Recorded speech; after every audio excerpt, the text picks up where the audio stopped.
Hello বন্ধুরা, আপনারা সবাই কেমন আছেন? আশা করছি ভালো আছেন এবং সুস্থ আছেন।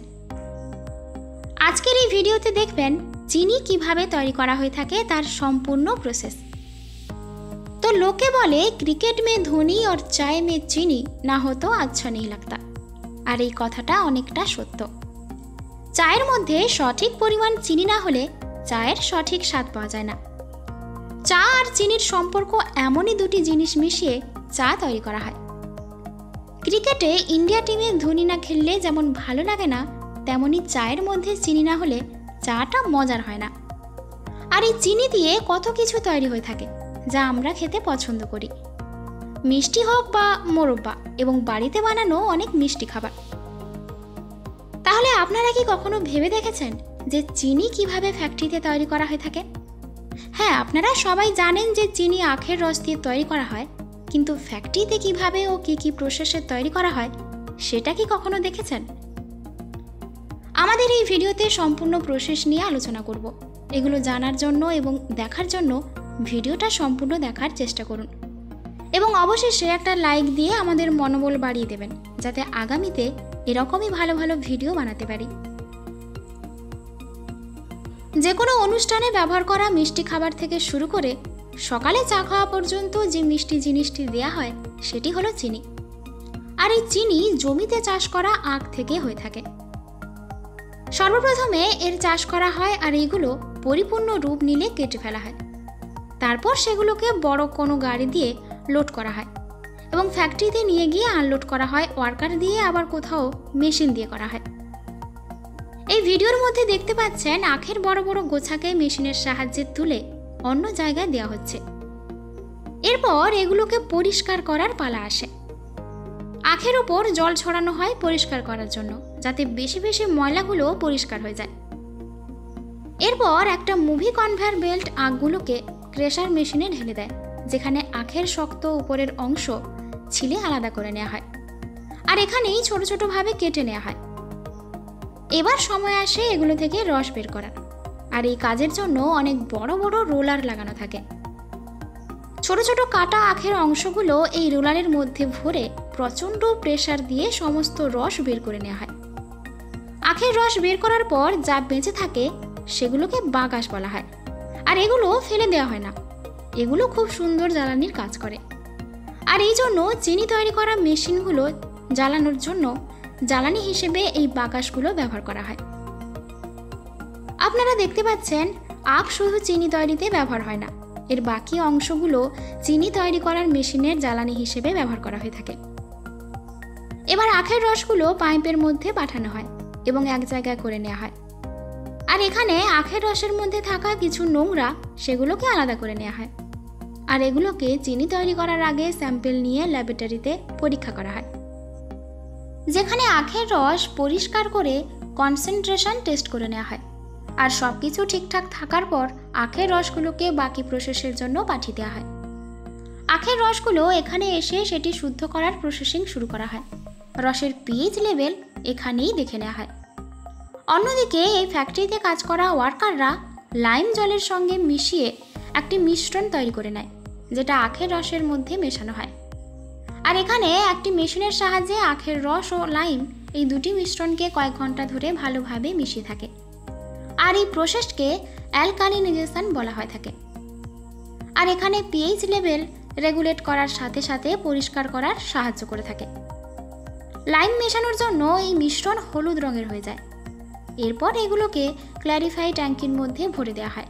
আর এই প্রসেসটা কমপক্ষে 2 ঘন্টা ধরে করা হয়। আর এর ফলে যত আবর্জনা থাকে সেগুলো ট্যাঙ্কির নিচে জমা হয়ে যায় আর আখের রস ওপরে থেকে যায়।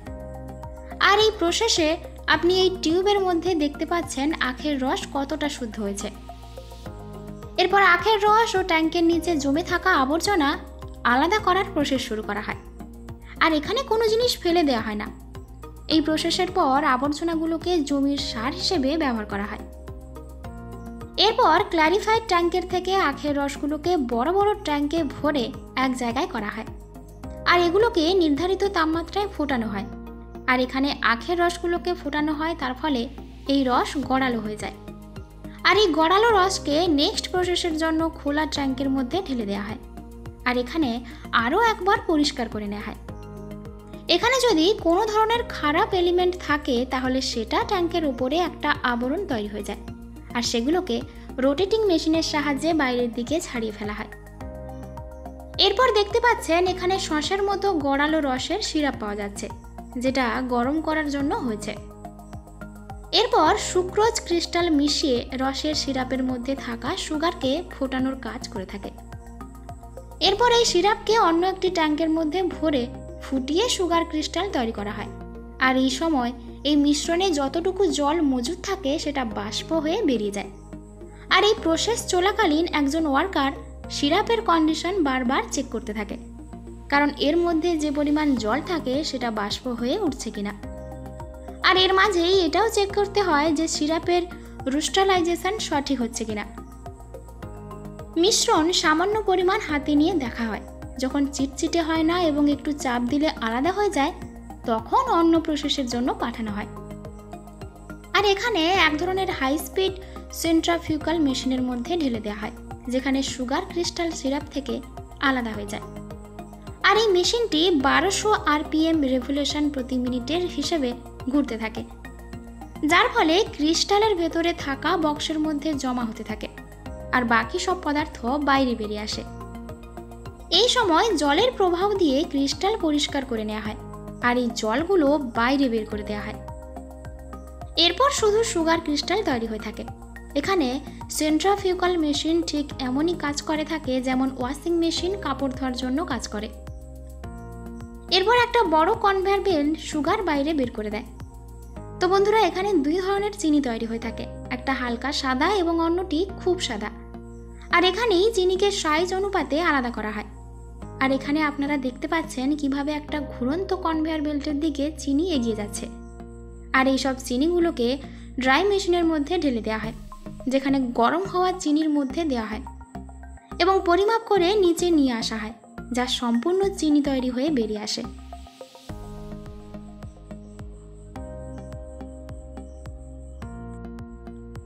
তো বন্ধুরা, আমরা এই পর্যন্ত দেখলাম যে কিভাবে আখ থেকে চিনি তৈরি করা হলো, যা পরিষ্কার পরিচ্ছন্নভাবে। আর যখন চিনি তৈরি হয়ে গেল তখন এই জিনিসগুলো প্যাকিং করার সময় আসে।